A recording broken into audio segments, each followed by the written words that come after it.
Mimi Goodman with Nermeen Sheikh. Our guest is Noam Chomsky. Noam, if you could talk about Iran now and what the conflict in Syria means for Iran and what the U.S. could do to overall change the dynamics of the Middle East. Well, that's the crucial fact about Iran, which we should begin with, is that for the past 60 years, not a day has passed in which the U.S. has not been torturing Iranians. That's 60 years right now. Began with a military coup which overthrew the parliamentary regime in 1953, installed the Shah, a brutal dictator.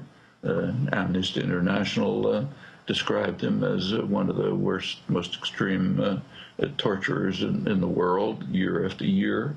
When he was overthrown in 1979, the U.S. almost immediately turned to supporting Saddam Hussein in an assault against Iran, which killed hundreds of thousands of Iranians, used extensive use of chemical weapons. Of course, at the same time, Saddam attacked his Kurdish population with horrible chemical weapons attacks. The U.S. supported all of that. The Reagan administration even succeeded in preventing a censure of Iraq. The United States essentially won the war against Iran by its support for Iraq. It immediately, Saddam Hussein was a favorite of the Reagan and first Bush administration to such an extent that George H.W. Bush, the first Bush, right after the war, 1989, invited Iraqi nuclear engineers to the United States for advanced training in nuclear weapons production. That's the country that had devastated Iran, a horrifying attack and war. Right after that, Iran was subjected to harsh sanctions, and it continues right until the moment.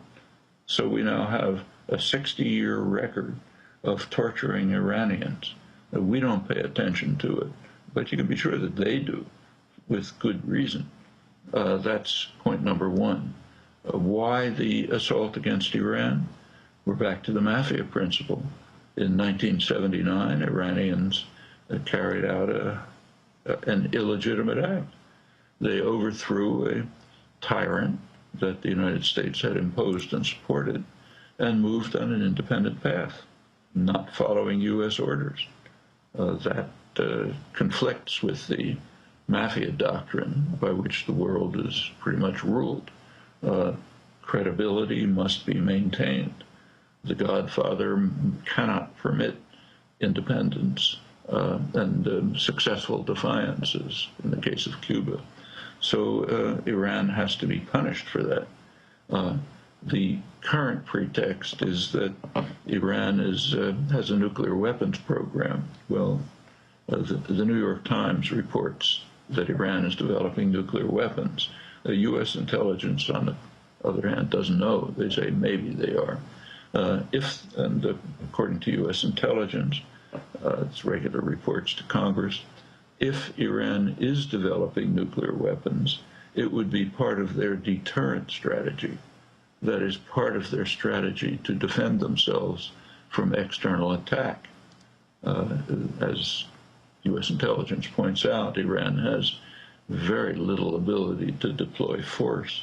It's low military expenditures, even by regional standards, but it does have a deterrent strategy, and with good reason.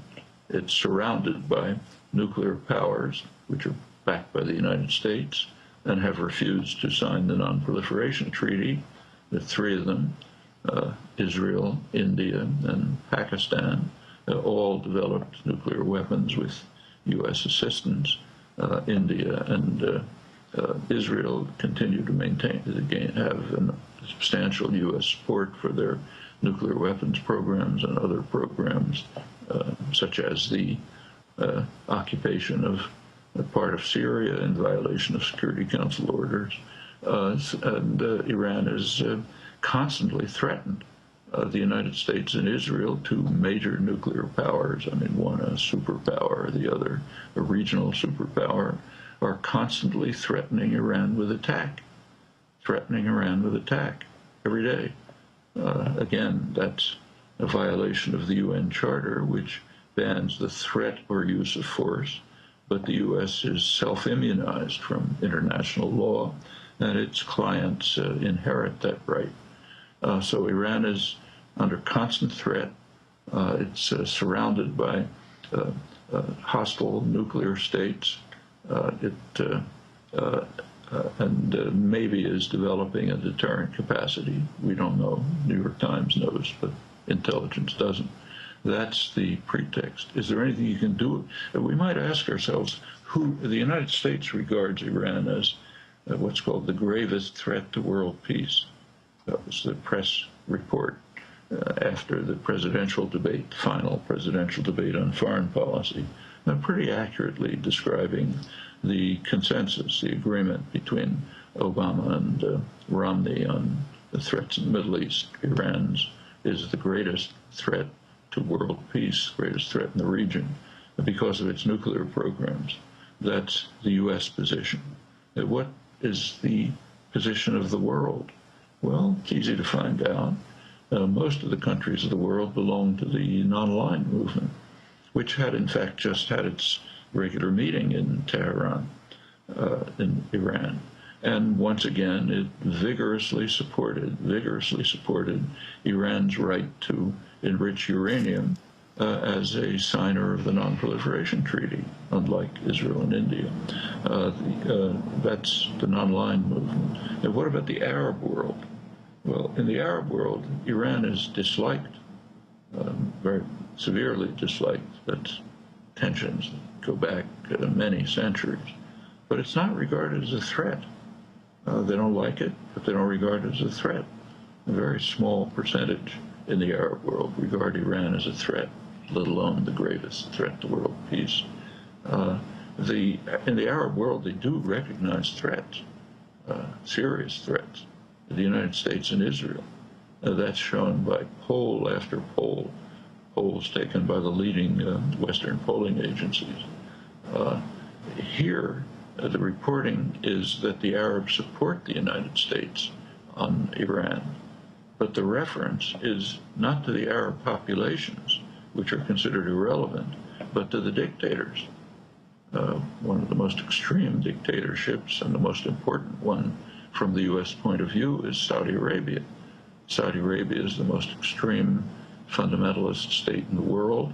It's also a missionary state. It's expending huge efforts, has been for many years, to disseminate its extremist Wahhabi Salafi version of Islam, all with U.S. backing. It's a dictatorship, no Arab Spring there. And the dictators there and in other Arab Emirates probably do support U.S. policy on Iran. And for the U.S. and U.S. media and U.S. commentary, it's enough for the dictators to support us. It doesn't matter what the population thinks. Well, that's the Arab world. And the same is true in the rest of the world. The obsession with Iran is a U.S. obsession, maybe draws in some of its allies. Final question about Iran is, what can you do about the alleged threat? Well, there are things that can be done. And so, for example, in 2010, there was a solution reached to the problem of Iranian nuclear programs. There was an agreement between Iran, Turkey, and Brazil for Iran to ship its all of its uranium resources to another country, to Turkey, for storage. It wouldn't develop, enrich uranium further. And in return, the West would provide Iran with the isotopes it needs for its nuclear, for its medical reactors. Okay, that was the deal. As soon as that deal was announced, it was bitterly condemned by President Obama, by the press, by Congress, harsh condemnations of Brazil, particularly in Turkey, for agreeing to this. and Obama quickly rushed through harsher sanctions. The Brazilian foreign minister was rather irritated by this, and he released to the press a letter from President Obama in which Obama had suggested exactly this program to Brazil. He obviously had suggested it on the assumption that Iran would never accept it, and then there'd be another propaganda point. Well, Iran did accept it, so therefore Brazil had to be, and Turkey had to be, harshly condemned and threatened, in fact, for implementing the policy that Obama had suggested. That could be reinstituted, maybe some modification of that. That would be one way to approach it. There's a much broader way. For years, since 1974. Noam, we have 2 minutes. Yeah, there has been a proposal since 1974 to establish a nuclear weapons-free zone in the region. That would be the best way to mitigate, maybe end whatever threat Iran is alleged to pose. And that has enormous international support, such enormous support that the U.S. has been compelled to formally agree, but to add that it just can't be done. That is a very live issue right now. Last December, there was to be a conference in Helsinki, Finland, an international conference to carry this proposal forward. Israel announced it would not attend. Iran announced early November that it would attend the conference with no conditions. At that point, Obama called off the conference. No Helsinki conference. The reason that the U.S. gave was verbatim, almost, the Israeli reason. We cannot have a nuclear weapons agreement until there is a general regional peace settlement. And that's not going to happen as long as the U.S. continues to block a diplomatic settlement in Israel-Palestine, as it's been doing for 35 years. So that's where we stand. Noam, we want to thank you so much for spending this time with us.